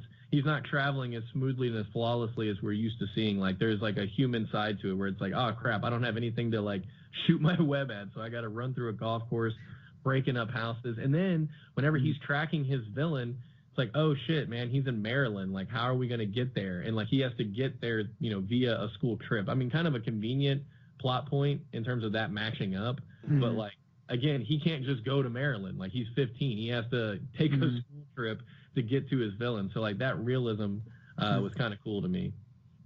Yeah, I'm with you there. I had a few things that were actually not necessarily positive things about the movies, but more like cinema sins, thing. Gotta throw it in there. I don't think we been almost an hour and a half, and that was the first cinema sins reference, so I think that's a record. Definitely a record. So just a few things. I just want to rattle them off real quick. Don't need to spend too much time on them, but the one night where the people are robbing the ATM, and then Peter goes and tries to stop them, and blows up the deli. And then right after that, he calls Happy, the security guy. Mm-hmm. And it was the one goddamn time that Happy just answered the phone immediately. And it just made no sense because he called him every day, texted him all the time, no answer, nothing. And then as soon as something happens, and Happy doesn't even know about it, right? He just answers the phone, and Peter tells him about it. So I was like, that was kind of weird. Just caught him at a weird time, I guess, for him to answer his phone. There's a bunch of little nice touches, though. Like under the bridge, the guy tried to shoot a gun at him, but as he pulled the trigger, he was shooting the web, and so the bullet got caught in the web right as it was coming out of the gun, and then it hit the gun. Yeah. So it was kind of cool, because I'm always like, why don't they just pull the trigger? Like, I know he's Spider-Man, but just pull the trigger. And so he does, but the web hits it like right as he does it, and so I thought that was pretty cool. There's a bunch of little things like that. But Iron Man and the ferry, Iron Man comes to save the ferry, and like 5 minutes before that happens, I'm like, why didn't he just like call Tony or something, like get some help here? And it happens, and then you see Iron Man come, and he's holding up one side of the ferry, but at that moment, nothing's holding up that other side of the ferry, I'm pretty sure, but it just stays in place, because I know those many rocket things attached to each side, but the way they show it in the movie, they just show Iron Man holding up one side, and there's nothing on the other side, and then those little things fly in, attached to both sides, and push the ship back together. So I kind of questioned that. I was like, what's going on there? And that ties into my other minor point, which is the web strength. Like, at different times, it seemed like the web was super strong, and then at other times, it seems like it could break a little easier. Obviously, when the ferry scene with the webs, like, that's a lot of tension, and everybody's like, oh, we missed a spot, and so it didn't have enough strength altogether to hold the ship together. But then, like, he shoots the Vulture's hand, like in the Shocker, the abandoned warehouse. He just uses like a knife and just cuts the web with his. It's like, what? You could just use a knife on this stuff? I don't know. It just seemed inconsistent. Maybe I don't know enough about it as well. But those are just a few minor points that I had in the movie. Overall, fantastic movie, though. I loved it, for sure. And we definitely laughed at the part where Michael Keaton is like on the ferry, and he like smashes that guy's head in on the mirror of the truck. And you're like, is that necessary? Like, he's just upset, and there's this guy standing there, and he just nails him against the van. And now, Reagan, from Homecoming, I have a couple of questions for you from Homecoming. All right. I forgot about that. On his suit, he's got like, when he's learning it through the AI in the suit, Karen, he's like going like, oh, why do you keep activating instant kill mode and like all this kill stuff? And like basically, this suit has like some pretty crazy powers that he doesn't use because he doesn't want to kill anybody.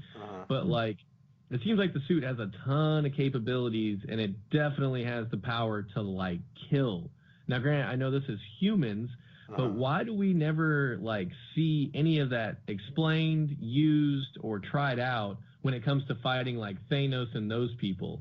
Like, I know he can't kill Thanos. I know Spider-Man's not going to be the one to kill Thanos with his suit. I know we saw Tony, obviously, using his nanotech to little to no avail, but, like, I felt like Spider-Man kind of just did his typical Spider-Man things, considering he's got the iron suit. Now, granted, we saw him use, like, the iron Spider-Man claw thing, like, the 8 legs or whatever. We saw him utilize that. But I would say that's a dope part of the suit that helped him out, but it wasn't necessarily a power or an ability that he used against Thanos. I just don't get why they would do that. I don't know if he probably there's a couple of things it could be. I think it's most likely that to get to those like things, those kill things, he had to hack into it, and this one came straight from Stark like labs or whatever. So like he probably had that security thing on it, and he never had a chance to hack it or whatever, and like get those options available. But given the scale of battle, why would he put the safety stuff on it? Because again, it's just the spur of the moment. They were just hanging out in the park, and all of a sudden an alien invasion happens. Like, he's like, yo, send him the suit here so he can breathe in space and everything. and like Mhm. like that's probably as far as it was meant to go. Yeah. Mhm. Okay. They didn't And have then, a. Oh, go ahead. no, you're good. I'm sorry. I was just gonna say, yeah, they didn't have a specific Spider-Man to kill Thanos suit ready to go. I guess they just had a cool one for him, and I guess he's still a 15, maybe 16-year-old kid there. So, Yeah. I guess you don't want to let him have the instant kill Yeah. on the Exactly. suit. But it could have been brought up in Infinity War, but Yeah, there's and so much the else suit was going really on in the just movie. designed to take him back to Earth safely because he Mhm. deploys the parachute immediately. Oh yeah, that's right. Yeah. That's right. That's right. Yeah. Definitely. Okay. Oh, just and they thought I'd mentioned that in Homecoming, don't they? No, They didn't have a Infinity War. parachute anymore. Yeah, they mentioned it in Homecoming because he's on top of the Washington Monument and he doesn't have like his parachute anymore. Oh yeah. But that wouldn't make sense because Infinity War happened after Homecoming. I know. It's just like I don't know. Mhm. He I guess they give him a Backwards. parachute on each suit. Oh, okay. I Yeah. guess. All right. Well, there you go. And then the other thing is it's mentioned in the movie at some point. I really can't remember when, so I guess this might not be helpful. But at some point, like either Vulture or Iron Man, like somebody says something. Maybe it was Happy too. They say something about Thor's magic belt, and I never Oh, knew yeah. Thor had a Happy. magic belt. Oh, Like, what is yeah. that? That's Like, just what is that? that's just a nerdy thing thrown in there for like people who read comics. I think it's really just like Tony Stark designed this blank for Thor's hammer or something. Who knows? Okay, yeah. I don't know Mhm. enough about it. I'm sure you could find something on it, but I think it's literally just like a wink to like people who know their shit. Ah. Okay. All right. Never mentioned again, and I never knew he had a belt. So yeah, I mean, I kind of figured you could chalk it up to that. I just wanted to make sure. I guess I didn't miss something, or if you knew something about it, maybe coming up, an in game or whatever. Good questions. Maybe it comes up. I don't know. I almost don't want to know. My man, yeah, I don't either. My man Peter and T'Challa are dead. R.I.P. Yeah. R.I.P. T'Challa. But they got the Avengers trailer during the Super Bowl. I Dude, I don't believe talk to I me went about and it. watched it. Oh, okay. I won't. I was. That's what I was going to ask you is if you watched it or if you were No, avoiding it because I'm I know avoiding sometimes it. you watch trailers, sometimes you don't. Okay, you're avoiding it. Yeah, I'm with Reagan on this one. Let's avoid Yeah. it. Let's avoid everything about the movie. I want to be blown away. Because Yeah. I'm not going to spoil anything. Super brief trailer, not a whole lot of detail, just kind of cool visuals. So I mean, obviously it's exciting, but we already kind of knew that. So yeah, you're not really based on the trailer I saw. There's to me not a whole lot to.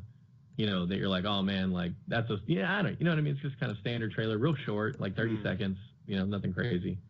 Yeah, I got you. All right, so that probably. Where do you think Far From Home is going to land? I guess as we wrap up our Spider-Man talk.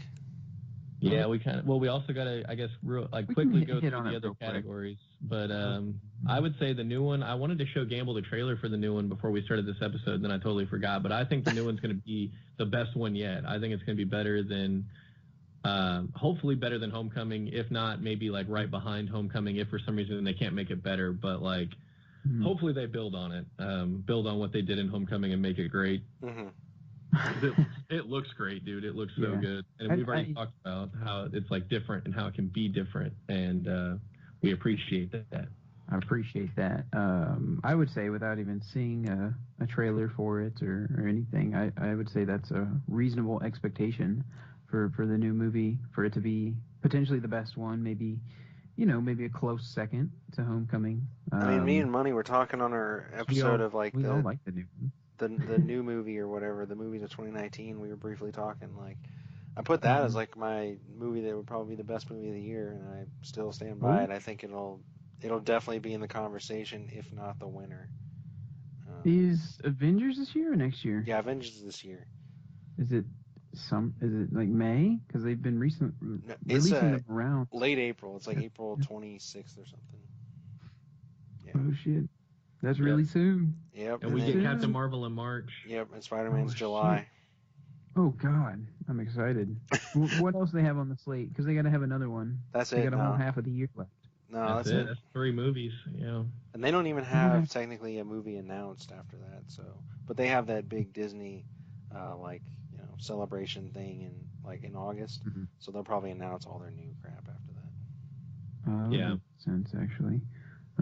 Okay, but yeah, I know one topic we wanted to talk about, and we don't have to rank them, but like a favorite villain and a least favorite villain. Yep. I know something we wanted to touch on. I'm going Vulture, I'm gonna and kick us off. There we go. Yeah. least favorite who's is least favorite? Gabi Jr. from Spider-Man 3. Gabi Jr. Yeah. Yeah, bro. Yeah, He's in a coma. yeah, He yeah. has amnesia. He acts like a freaking idiot. He eats cake like an idiot. He's like talking about basketball for some stupid reason. Yeah. His motivations are terrible. He dies as well in a sacrifice play. Hilarious. Just a comedy of a movie. He steals like Peter's girl and like is basically screws him over at every chance, but somehow they're still friends, and then Peter gets her anyway, and he's not even mad about that. And I don't know. And he finds out about Peter's death or his father's death, and he still, the butler doesn't tell him, and he doesn't research it at all, or maybe even think his father's crazy. And I don't know, just a lot of dumb things. And I'm gonna go with him. It's almost a blind rage, really. It's just what he's filled with, and that's never a good thing to watch, character enjoyable trait to have. I don't think enjoyable. It's never like, when has that ever been a good thing to watch? Like, oh, this guy's just mad all the time and it blind rage and doesn't give a damn and doesn't think twice about things. And when is that ever good? Like the Hulk. That's the only time that's good. Just blind rage. True. I would say, speaking of the Green Goblin, I would say the Green Goblin, the OG one, might be my favorite villain. You the same there? You the same, Money? Well, I agree with both of you. I literally have Vulture / Green Goblin. I like both actors and I like both villains. I think they're both like good outside of their costumes and both good inside their costumes. You got to pick one right now. I have to pick one right now. Then I'm gonna give the nod to Michael Keaton just because I like him. I like the Green Goblin better as a villain, but I like Michael Keaton better in terms of his character and like the acting and like just his role in the movie. So like it's really tough. So if you make me pick one, I'm gonna pick Vulture, but like Green Goblin is so dope. Like he's the OG villain. To me, his villain stands kind of like the test of time. Even if the movie doesn't, like he's still a great villain. But if you make me pick, I pick Vulture. Nice. I think he's almost the iconic, Spider-Man villain is the Green Goblin. Like, so I think that says something. Least favorite though. Let's talk about what's least favorite. Reagan made a really good case for the Spider-Man 3 Green Goblin Jr. Gabi Jr. Gabi Jr. Hobgob. Yep. Pretty bad. I didn't care for Lizard too much. I just wasn't a fan. Oh, Doc Ock. That's right. Just Doc Ock. Yeah, I just didn't care for Doc Ock. And I know I'm like on an island here, but I'll explain it. It was something when you brought up in Infinity War when Peter has the legs, which is actually really cool. I think that's a super dope feature. Yeah. The spider legs. But I feel like it really stuck out when thinking about Doc Ock, just having a dude float there in the air. Like he's just like a rag doll almost. Like he's not really in a suit controlling this spider or these, octopus arms or anything. Like you said, someone could just shoot him because he's not like a superhuman or anything like that. And it was just so ridiculous to me, like he thought that was cool. Like I never thought that was cool, like to be walking around on these legs. Like I don't know, it just never struck a chord with me. I thought it was just a little funny. So that's my least favorite. I forget about interesting pick, Gamble. I'm full of hot takes here. I'm full of hot takes. Yeah. What's your least favorite, Money? Well, I would say I kind of agree with Reagan, but I'm going to kind of group it as I have a hard time picking just one, apparently. I think both Harry Osborns are terrible. I think James Franco's Harry Osborn is bad for all the reasons that Reagan said. Those are all pretty much on the money for me. I did forget how stupid his like amnesia post-coma situation is. He's almost as ridiculous as Peter at that point. Like they're both just so stupid. Like just the way their characters behave in those movies is kind of ridiculous. And then I hate the other Harry Osborn Goblin, just again kind of because of his motivations, his face. Like he just looks disgusting. He looks sickly. I just don't like him. If you made me pick one, I would pick the newer Harry Osborn just because I like James Franco better. He just literally looks, he's a better looking person. I'd rather see his face than the other guy's face. Great. So but they're both horrible villains. It's the Hobgoblin. So. The Hobgoblin. All right. Yeah. And Jamie Foxx got an honorable mention, but that was worst. Yeah. Yeah, for worst. When he's just not again, I didn't Electro. like his motivations. I didn't like Yeah. his motivation. I liked Electro, but I didn't like Jamie Foxx's motivations as a villain. I didn't like the way he talked as the Jamie Foxx character. And then I think we already said this. Best Spider-Man, probably Tom Holland. Yep. So I think we agreed on that. I want to talk about which love interest did you like the best? Right now, Emma Stone. Question to answer.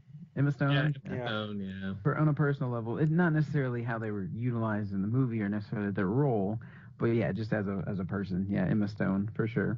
Yep. I would say Emma Stone all the way too. I actually like the fact that her character was the daughter of the police captain, and he kind of had beef with Spider-Man. I kind of liked that side story.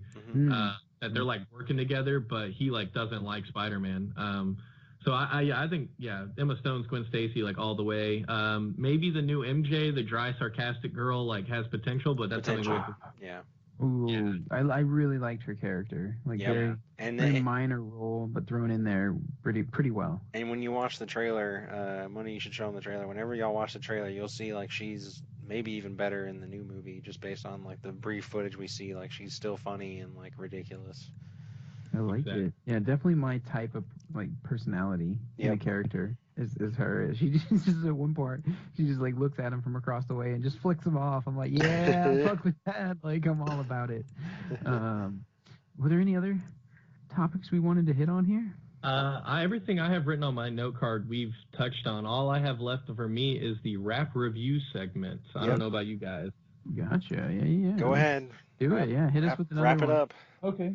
So my rap review segment is going to be kind of touching on a couple of things. Well, first off, in terms of music, Ariana Grande dropped another album, so I'm going to be listening to that here in a little bit. Pretty Fuego so far. The two singles we've heard are Imagine and Seven Rings. Seven Rings. Gamble really likes Seven Rings. I like both of them. I think they're both great. So, yeah. She's gotten like more edgy, like half of her last album, and it looks like more than half of this album have like explicit songs, which I don't know. I just kind of appreciate, but I liked her music before it was explicit as well. But I don't know. It just kind of shows that she's maturing as an artist, and it sounds like she's kind of like here to stay. So yeah, I fucks with Ariana. And then in terms of the rapping, I thought this was going to be a bigger deal. This YouTube channel kind of clickbaited me. I watch Hip Hop DX on YouTube a little bit. They'll drop like hip hop stories and they can do it in like 1 to 3 minutes. So I kind of like the efficiency of it.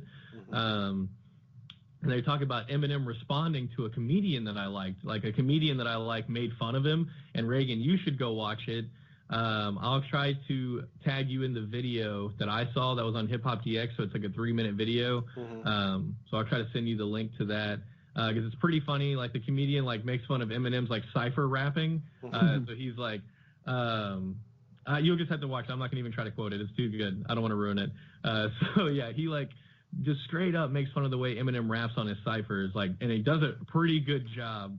Nice. And like he's posted a couple of them, and Eminem responded like, "Yo, this is like fucking hilarious." Like, and he like complimented the guy for it. And the guy like responded back like, "Yo, like really appreciate that. Like I'm glad you saw the humor in it," something like that. Like hashtag the GOAT, you know. So like, respect all around, you know.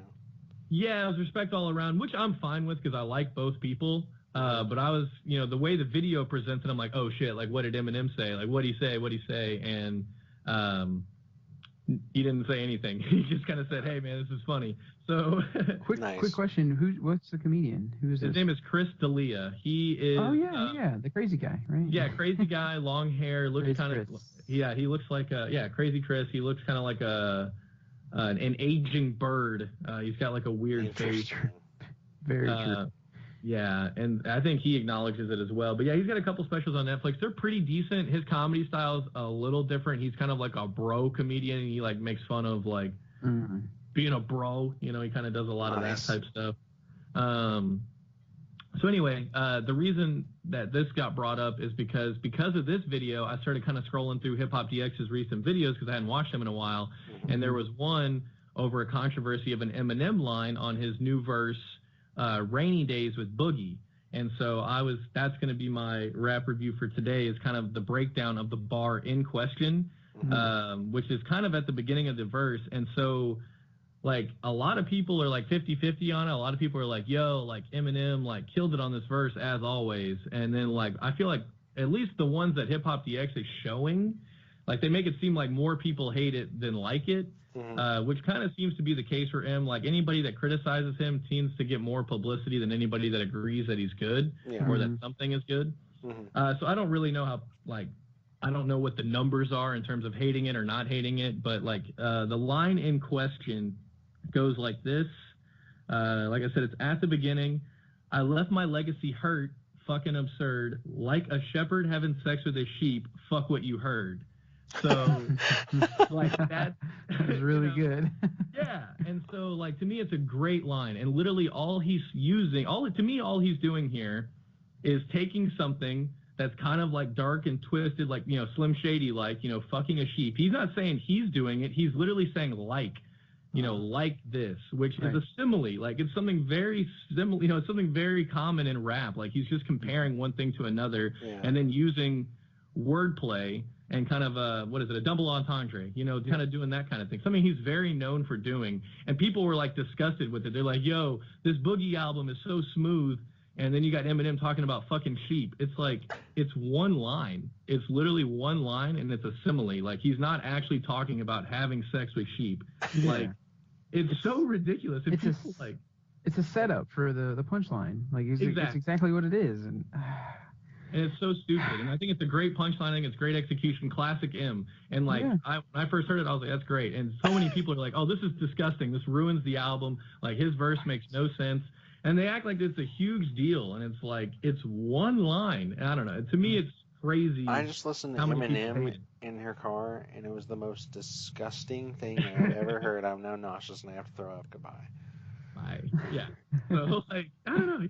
It's just ridiculous how, like, people freaked out about this line.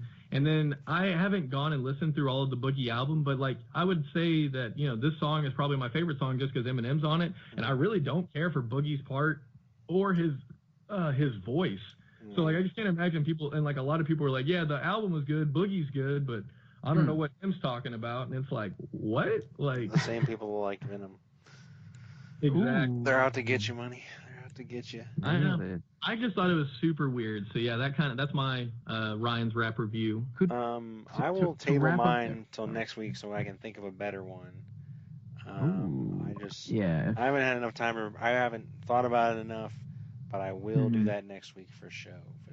If I'm on it, if I happen to be on one recently, I'll do one too. I'll dig deep. I'll try and get to one of those random SoundCloud rappers that I mentioned so much, right? SoundCloud rappers. Yeah, stuff I found on SoundCloud, dude. I just found it. You know, I liked it. Here it is. Yeah, dude. If you're down, we gotta have an episode soon about 2019 anticipation or whatever. You know, decent idea, and you can bring an interesting take to it because you got probably a lot of stuff that me and maybe Money have never heard of or know about. We got the different tasting games. I enjoy that. True. We all enjoy games, but like we could all get down on something like some Borderlands, but then Reagan, you're probably gonna you're gonna play like God of War, and Money's gonna play 2K, and I'm over here playing Dragon Quest. Like when we're just by ourselves, I guess. So it's kind of cool. I enjoy that, bringing different perspectives here. Ryan, could you give me that lyric one more time? I thought it was dope. Yeah, definitely. Give me a moment. I seem to. You closed it. Oh, yeah, man. but it's not a problem. But yeah, and the whole rest of the verse is like pretty solid, and like he doesn't like scream or rap super fast. It's kind of like just good rap, good bars. I'm gonna go listen to the album as well after I finish listening to Ariana. For show. Yeah. But yeah, I couldn't believe it. Like I didn't understand how like so many people are, oh my god, he's talking about fucking sheep. Like really? Like is he?